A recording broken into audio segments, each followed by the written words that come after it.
નમસ્કાર વાલા વિદ્યાર્થીઓ, કેમ છો? વિદ્યાર્થીઓ, ધોરણ 10 અંગ્રેજી વિષયમાં બે ટેક્સ્ટ બુક રહેલી છે.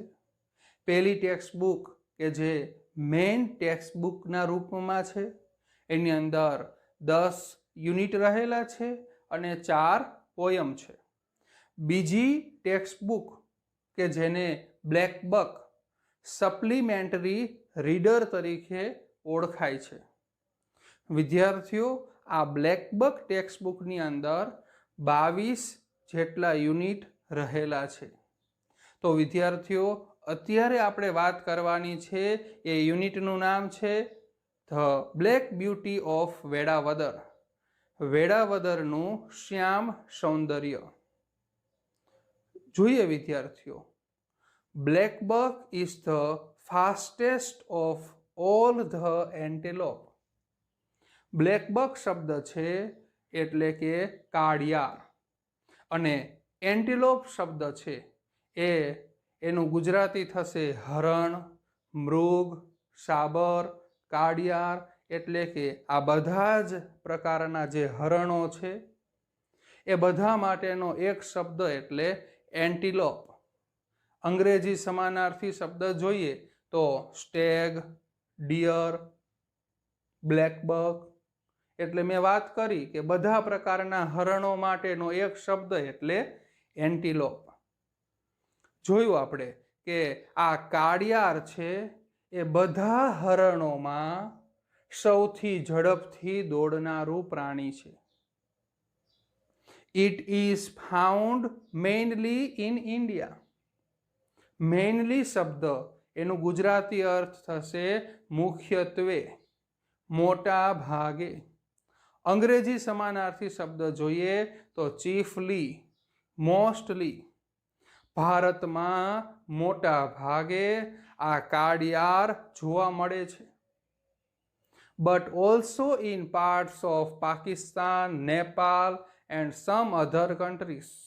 ભારતમાં તો આ કાળિયાર જોવા મળે છે, પરંતુ બીજા પણ દેશોની અંદર જેવા કે પાકિસ્તાન, નેપાલ જેવા બીજા દેશોની અંદર પણ આ કાળિયાર જોવા મળે છે. વિદ્યાર્થીઓ, કન્ટ્રી શબ્દ છે એનો ગુજરાતી અર્થ દેશ થશે, પણ એના માટે અંગ્રેજીમાં સમાનાર્થી શબ્દ એટલે નેશન. ઇન ઇન્ડિયા, ભારતમાં. ઇટ ઇઝ ફાઉન્ડ મેઇનલી, ભારતમાં એ મોટા ભાગે જોવા મળે છે. કયા વિસ્તારમાં, કયા રાજ્યોમાં જોવા મળે છે?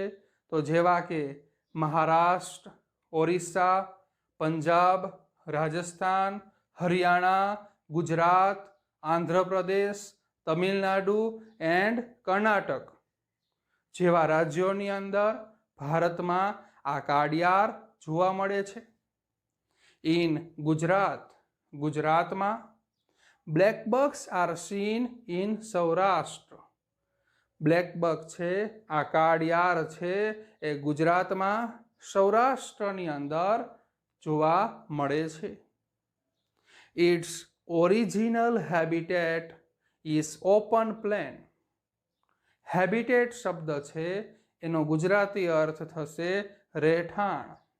ઓરિજિનલ એટલે મૂળ, એનું જે કુદરતી જે રહેઠાણ છે.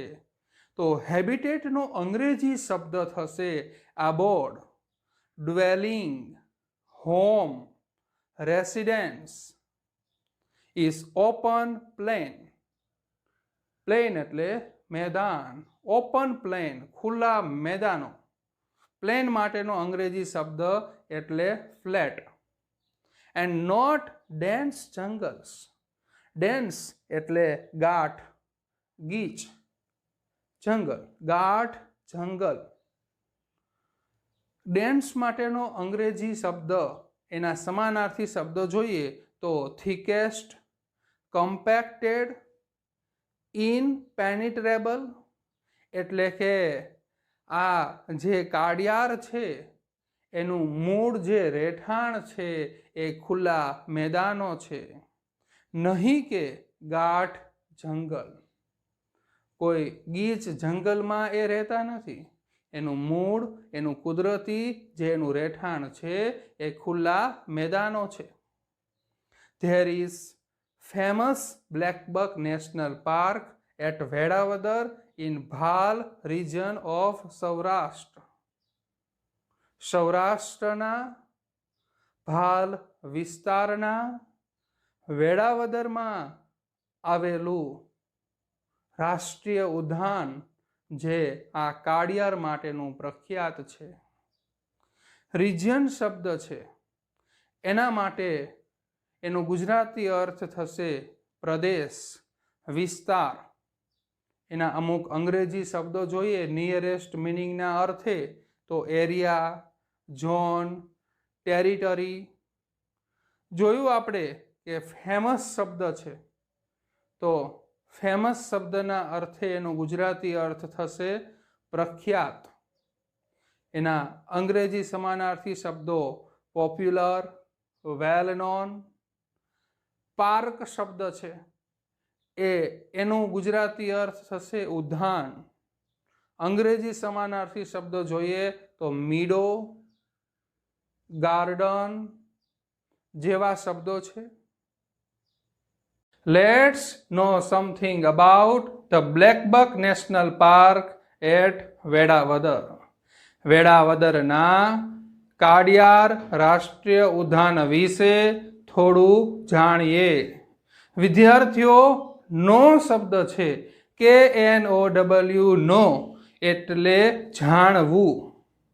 એનો અંગ્રેજી સમાનાર્થી શબ્દ જોઈએ તો રિયલાઇઝ. તો જાણીએ વિદ્યાર્થીઓ આ કાળિયાર રાષ્ટ્રીય ઉદ્યાન વિશે વધારે માહિતી મેળવીએ. Blackbuck national park at Velavadar is situated in the Bhavnagar district of Gujarat state, India. ભારતના ગુજરાતના ભાવનગર જિલ્લાના વેળાવદરમાં આ કાળિયાર રાષ્ટ્રીય ઉદ્યાન આવેલું છે.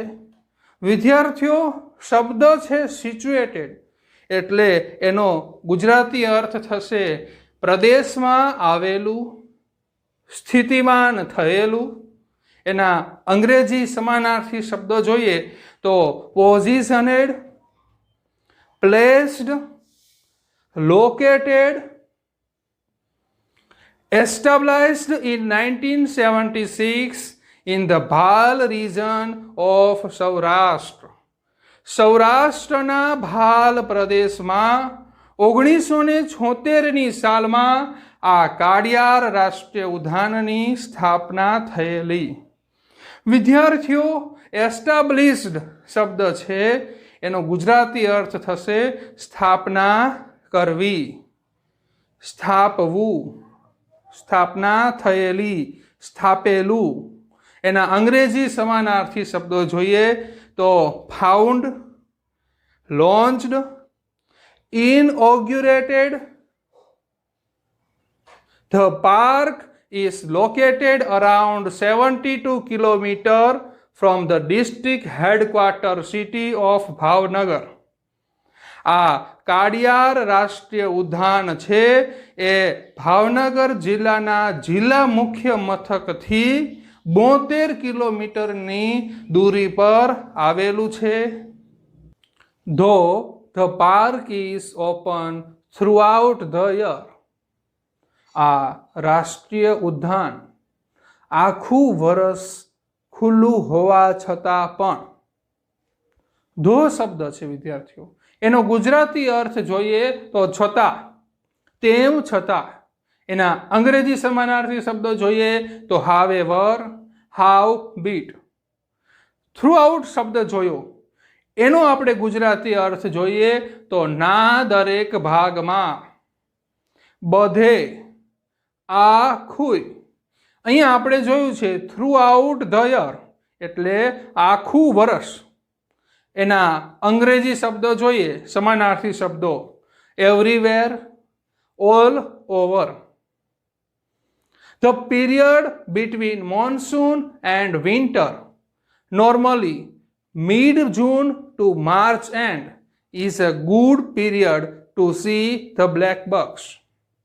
વિદ્યાર્થીઓ, આપણે જોયું કે આ કાળિયાર રાષ્ટ્રીય ઉદ્યાન આખું વર્ષ ખુલ્લું હોવા છતાં પણ ચોમાસાથી લઈ શિયાળા વચ્ચેનો સમયગાળો સામાન્ય રીતે એટલે કે મધ્ય જૂનથી લઈ માર્ચના અંત સુધીનો જે સમયગાળો છે એ આ કાળિયારોને નિહાળવાનો, આ બ્લેકબક્સને નિહાળવાનો ગુડ પીરિયડ, સારો સમય માનવામાં આવે છે. વિદ્યાર્થીઓ, નોર્મલી શબ્દ છે, એનો ગુજરાતી અર્થ થશે સામાન્ય રીતે. એના અંગ્રેજી સમાનાર્થી શબ્દ જોઈએ તો generally, usually, typically. The best time to visit Velavadar national park is from December to March. જો શ્રેષ્ઠ સમય આપણે જોઈએ તો જે આ વેળાવદર નેશનલ પાર્ક છે એ ત્યાં જવા માટેનો શ્રેષ્ઠ સમય હોય તો ડિસેમ્બરથી લઈ અને માર્ચ મહિના સુધીનો જે સમયગાળો છે એ શ્રેષ્ઠ સમય છે. કારણ કે because many species of migratory birds, કારણ કે ત્યાં સ્થળાંતર પક્ષીઓની અનેક જાતિઓ. સ્પીસીસ શબ્દ છે એનો ગુજરાતી અર્થ થશે જાત, પ્રકાર, જાતિઓ. એનો અંગ્રેજી સમાનાર્થી શબ્દ કેટેગરી, ટાઈપ. માઇગ્રેટરી બર્ડ્સ, એમાં માઇગ્રેટરી એટલે સ્થળાંતર કરવું, પ્રવાસી. એનો અંગ્રેજી સમાનાર્થી શબ્દ વેગ્રેન્ટ. એટલે આપણે જોયું વિદ્યાર્થીઓ કે આ જે રાષ્ટ્રીય ઉદ્યાન છે એ આખું વર્ષ દરમિયાન ખુલ્લું હોય છે, પણ જો સારો સમય હોય કાળિયાર જોવા માટેનો તો ચોમાસાથી લઈ શિયાળા વચ્ચેનો સમયગાળો, એટલે મધ્ય જૂનથી લઈ માર્ચના અંત સુધીનો સમયગાળો. પણ વિદ્યાર્થીઓ, શ્રેષ્ઠ સમય કયો? આ સ્થળ પર જવા માટેનો શ્રેષ્ઠ સમય હોય તો ડિસેમ્બરથી લઈ માર્ચ સુધીનો સમયગાળો. કેમ આ શ્રેષ્ઠ સમય છે? તો જોઈએ કે બીકોઝ, કારણ કે many species of migratory birds, ઘણી આ સ્થળાંતર પક્ષીઓની જાતિઓ, વિચ ઇન્ક્લુડ કે જેમાં સમાવેશ થાય છે. ઇન્ક્લુડ એટલે માં સમાવેશ કરવું. એનો અંગ્રેજી સમાનાર્થી શબ્દ embrace. Involve, which include 3 species of harriers. એની અંદર આ સમયગાળા દરમિયાન 3 જાતિઓ હેરિયર્સની. હેરિયર એટલે વિદ્યાર્થીઓ બાજ. આમ જુઓ ને તો વિશ્વમાં બાજની 16 જાતિઓ રહેલી છે. એમાં ભારતમાં 6 જેટલી જાતિઓ વસે છે. અને એમાંય વિદ્યાર્થીઓ આ કાળિયાર રાષ્ટ્રીય ઉદ્યાનમાં 3 બાજની જાતિ જોવા મળે છે, જે એના નામો છે marsh harrier, pallid harrier, Montagu's harrier, lesser florican. વિદ્યાર્થીઓ, લેઝર ફ્લોરિકન એ એક પ્રકારનું પક્ષી છે જેનું ગુજરાતી નામ ખડમોર તરીકે ઓળખાય છે. ઈગલ્સ, ગરુડ, વેડર. વેડર એટલે લાંબા પગવાળો બગલો, સારસ પણ કહી શકાય. And many other water birds, અને બીજા ઘણા જળચર પક્ષીઓ. અરાઇવ ટુ સ્પેન્ડ વિન્ટર, જે શિયાળાનો સમય પસાર કરવાના અર્થે અહીંયા આવે છે, અહીંયા પહોંચે છે. અરાઈવ શબ્દ છે એનો ગુજરાતી અર્થ થશે પહોંચવું, આવવું. જે અંગ્રેજી એનો સમાનાર્થી શબ્દ જોઈએ તો રીચ. સ્પેન્ડ શબ્દ છે એટલે સમય પસાર કરવો, વાપરવું, ખર્ચ કરવો. એનો અંગ્રેજી સમાનાર્થી શબ્દ consume. Bhavnagar airport is connected. Connected એટલે જોડાયેલું. એનો અંગ્રેજી સમાનાર્થી શબ્દ associated with international airports. International એટલે આંતરરાષ્ટ્રીય. એનો અંગ્રેજી સમાનાર્થી શબ્દ ટ્રાન્સનેશનલ. બીજો શબ્દ છે multinational of Mumbai and Ahmedabad with daily. Daily શબ્દ છે એટલે કે રોજ. એનો અંગ્રેજી સમાનાર્થી શબ્દ થશે ડાયર્નલ. બીજો અંગ્રેજી શબ્દ થશે કોટિડિયન. ફ્લાઇટ એટલે ઉડાન, ઉડ્ડયન. અંગ્રેજી સમાનાર્થી શબ્દ એવિએશન. ફ્રીક્વન્સી આવર્તન, અવર જવર જેવો એનો અર્થ થશે કે જેનો અંગ્રેજી શબ્દ છે રેક્યુરેન્સ. હવે વિદ્યાર્થીઓ આ વાક્યને સમજીએ. Bhavnagar airport is connected with international airports of Mumbai and Ahmedabad. Bhavnagar હવાઈ મથક છે એ જોડાયેલું છે મુંબઈ, અમદાવાદ જેવા આંતરરાષ્ટ્રીય હવાઈ મથકો સાથે. જોડાયેલું છે પણ કઈ રીતે? તો ડેલી ફ્લાઇટ ફ્રીક્વન્સી, રોજનું ઉડ્ડયન સાથે. રોજ પ્લેન ભાવનગરથી આ આંતરરાષ્ટ્રીય હવાઈ મથક છે મુંબઈ, અમદાવાદ એ રોજની ફ્રીક્વન્સી છે, અવર જવર છે, એ થકી જોડાયેલું છે. The closest railway station. Closest શબ્દ છે એનો ગુજરાતી અર્થ થશે સૌથી પાસેનું, નજીકનું. એનો અંગ્રેજી સમાનાર્થી શબ્દ nearest. The closest railway station is at the town of Dhasa, which is about 50 kilometers from the park.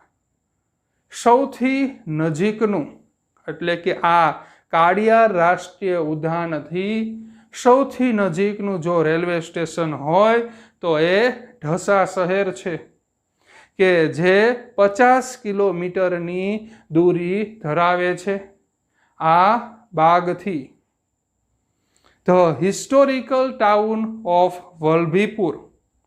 Historical શબ્દ છે એટલે ઐતિહાસિક.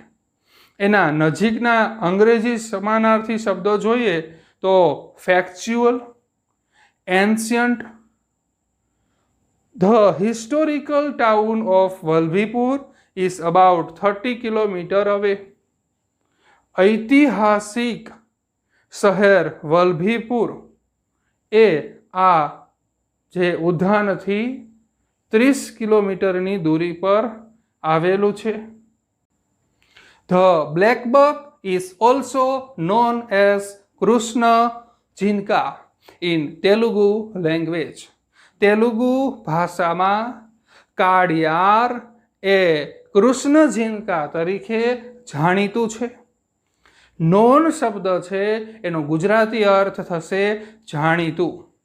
એનો સિનોનાઇમ થશે ફેમિલિયર. વિદ્યાર્થીઓ લેંગ્વેજ શબ્દ છે. લેંગ્વેજ એટલે ભાષા. એનો સમાનાર્થી શબ્દ જોઈએ તો વર્નાક્યુલર. એનો બીજો સમાનાર્થી શબ્દ લિંગો. It has been ડિક્લેરેડ. ડિક્લેરેડ એટલે જાહેર કરેલું. અંગ્રેજી શબ્દ એનાઉન્સ્ડ, પ્રોક્લેમ્ડ. The state animal of Andhra Pradesh. Animal એટલે પ્રાણી. એનો સમાનાર્થી શબ્દ ક્રિએચર. જે આ કાળિયાર છે એ આંધ્રપ્રદેશના એ રાજ્ય પ્રાણી તરીકે જાહેર કરવામાં આવેલું છે? વિદ્યાર્થીઓ, આપણા ગુજરાત રાજ્યનું રાજ્ય પ્રાણી કયું છે? સિંહ. આપણા પાડોશી રાજ્ય એટલે રાજસ્થાન, રાજસ્થાનનું રાજ્ય પ્રાણી કયું? ઊંટ. Other local names for the species include. Local શબ્દ છે એટલે સ્થાનિક, એનો જે સમાનાર્થી શબ્દ પર્ટિક્યુલર પ્લેસ, બીજો શબ્દ છે ઇન્ડિજિનસ, એટલે other local names for the species include એટલે બીજા સ્થાનિક નામો. એ સ્થાનિક નામો એટલે આ કાળિયાર જાતિ માટેના બીજા સ્થાનિક નામોમાં સમાવેશ થાય છે તેવા નામો જેવા કે કાલા હિરણ, સાસીન, ઇરાલાઈ માન, કૃષ્ણ મૃગ ઇન કન્નડ. કન્નડની અંદર આ કાળિયારને કૃષ્ણ મૃગ કહેવામાં આવે છે. And kalvit in Marathi. મરાઠીમાં આ કાળિયારને કાળવીત કહેવામાં આવે છે.